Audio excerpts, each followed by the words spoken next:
Those who have applied or hoping to apply for a green card in future should be ready for future delays in the processing. We have been seeing the continuous retrogression in visa bulletin reports. Visit us at Swat&Vee channel with your questions to see how best we can help you adjust your process. Please don't forget to subscribe if you're new to the channel. Now let's continue to watch the video and find out what's new in U.S. immigration. U.S. employers seeking to sponsor foreign nationals for permanent residency through the employment-based green card/immigrant visa process received unwelcome news in the U.S. Department of State's Visa Bulletin for May 2023, which was recently published. Due to increased demand for employment-based immigrant visas, retrogression of visa availability has created artificial backlogs in a number of employment-based immigrant visa categories. As context, the Visa Bulletin, which is issued monthly by the Department of State, provides an overview of visa availability in the various family-based and employment-based immigrant visa categories. In each of these categories, the Visa Bulletin indicates whether visas are current, or currently available, i.e. there is no backlog, or whether a cutoff date has been imposed to limit visa issuance within the annual limits.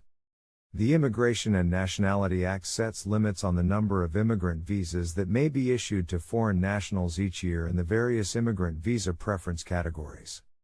If the demand for immigrant visas is greater than the supply of visas for a particular category, the Department of State will set a cutoff date in that category in order to limit the number of individuals eligible to immediately claim an immigrant visa, and thus attempting to keep the allocation of visas within the annual limits.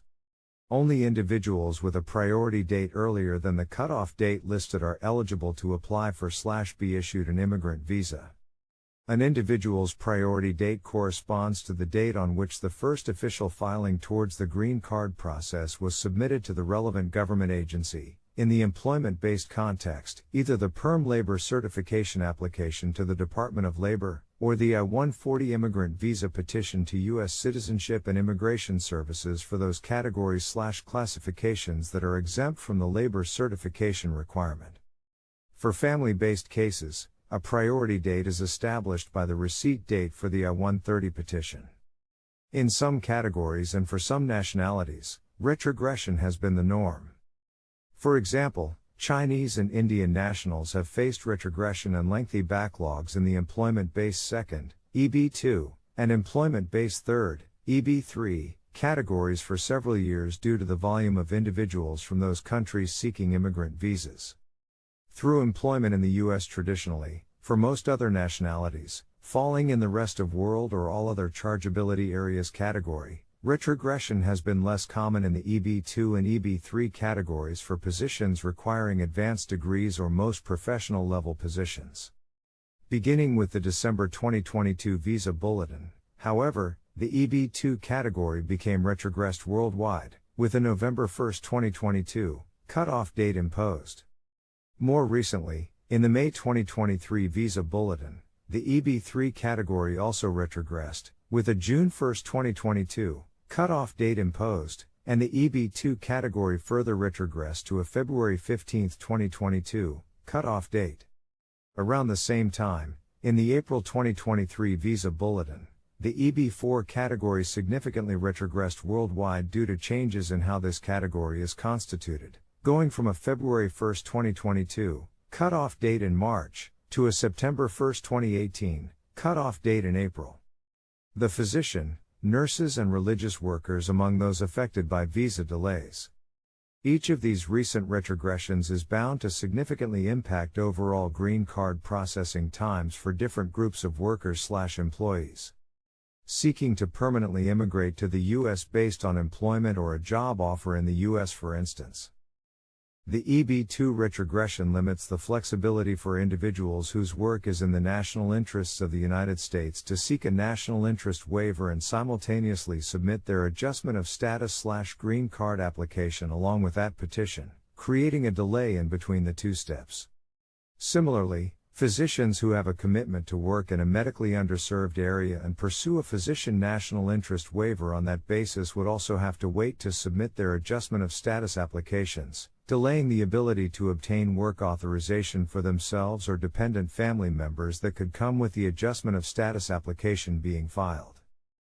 In the EB3 category, The retrogression could lengthen the already substantial processing timeline for hospitals and healthcare institutions in the United States to bring foreign nurses to the U.S. through the immigrant visa process, and given that temporary/interim work visa options for nurses are limited, the retrogression could add more time before hospitals can have foreign nurses, whom they have recruited from abroad, on-site and able to work.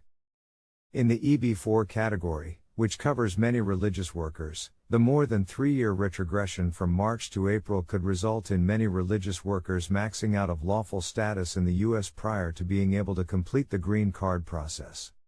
Many religious workers are able to obtain an R1 visa to come to the U.S. on a temporary basis for religious work or to pursue a religious occupation/vocation.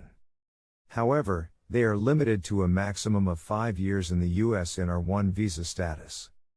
With the current cutoff date for green card/immigrant visa availability at September 1, 2018, it could be very difficult, if not impossible, for any religious workers who have not already filed their adjustment of status application prior to the retrogression, to maintain lawful status in the U.S. for the duration of the green card process.